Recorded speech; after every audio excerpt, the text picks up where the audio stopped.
Et salut les cryptopotes, on est le 14 janvier, il est 14h57, nous sommes dimanche et je vous fais vite une vidéo rapide pour que vous gardiez un œil ouvert sur un truc sur lequel je vais garder un œil ouvert.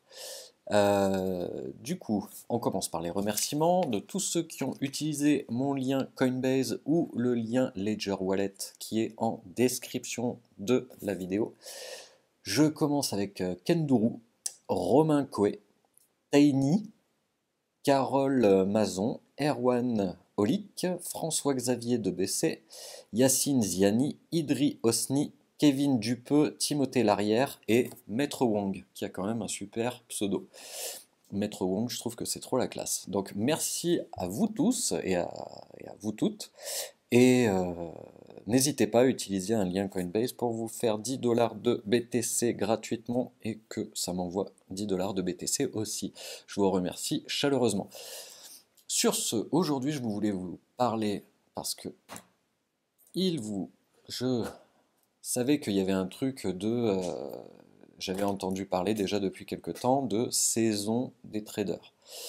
Mais j'avais pas de source fiable ou quoi que ce soit. Donc là, je vous ai trouvé un article du 8 janvier qui fait qu'une experte attend une ruée épique sur le Bitcoin à partir du 15 janvier, donc demain, quand les traders de Wall Street toucheront leur bonus. Alors, c'est un article du Business Insider, comme vous pouvez le voir. Je vous laisserai le lien en description pour que vous puissiez le lire en intégralité, bien évidemment. Ils disent que le Bitcoin a fluctué entre 20 000 $ et 11 000 $ durant décembre, blablabla, blablabla.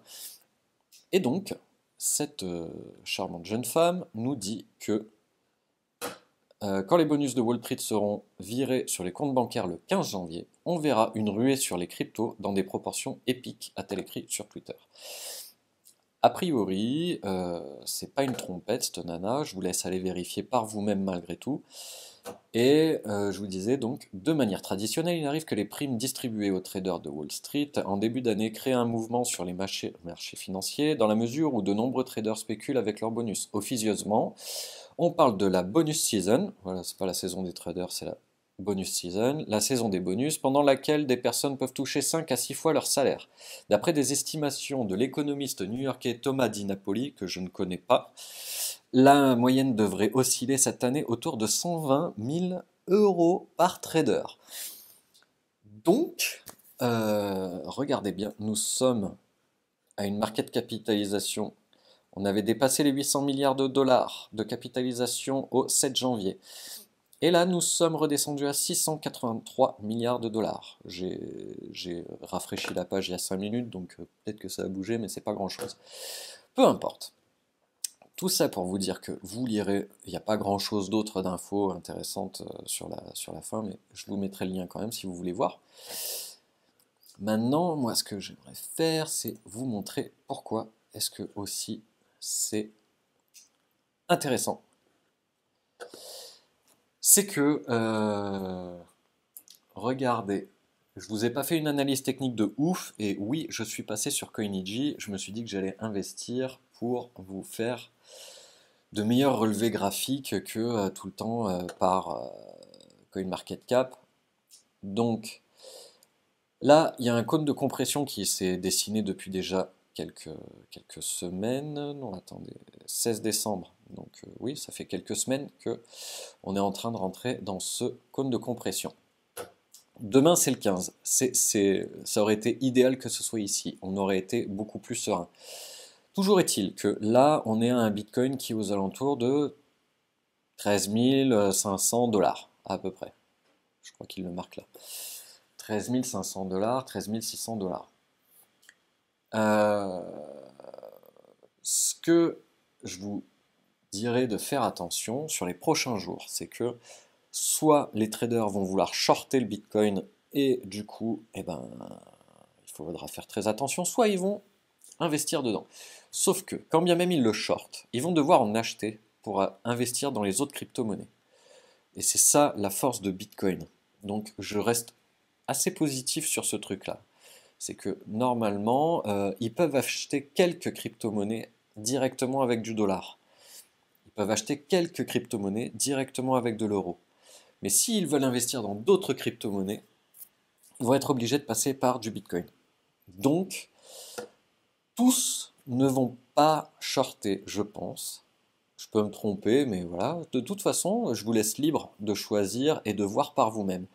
Ce que je pense, c'est que si on sort, là, on voit que ça commence à faire résistance à ce niveau-là. Demain, on pourrait faire résistance à, admettons, 15 500 $, à peu près, un truc comme ça, par ici. Si on pète cette résistance-là demain soir ou mardi, je pense que Bitcoin va s'envoler. Si au contraire, demain ou après-demain, on pète cette limite à 12 800 $, en investissement court terme, je sortirai. Voilà. Moi, je ne suis pas en investissement court terme sur Bitcoin, mais s'il y en a parmi vous qui sont en investissement court terme sur Bitcoin et qu'on craque cette base-là, que moi j'ai marqué à 12 746 $, je pense qu'il faut prendre vos dispositions. Après, regardez les volumes aussi. Si il faut regarder les volumes. Après, voilà, je vais pas à vous faire une analyse technique comme ça non plus. Euh, Bref, toujours est-il que je voulais vous donner cette petite opportunité de vérifier et savoir comment est-ce que vous voulez vous placer sur Bitcoin. Soit on pète la résistance dans le cône de compression, et ça veut dire qu'on peut sortir pour de bon, et soit on pète vers le bas, et là, prenez vos dispositions suivant votre plan de trade, suivant votre stratégie d'investissement, et je ne m'adresse pas aux traders, bien évidemment, puisque comme je le dis toujours, la formation que nous proposons est une formation d'investisseur et non pas une formation de trading. Voilà. Bientôt, je vais vous orienter vers une formation de trading, ce n'est pas nous qui la faisons, euh, et qui est de très très bonne qualité. Donc j'aimerais pouvoir vous orienter vers cette formation de trading qui est de très bonne qualité. Mais si vous voulez faire de l'investissement, le lien est en description. Sur ce, je vous dis à très bientôt. N'oubliez pas que le meilleur investissement, c'est le long terme. Bisous, bisous, ciao.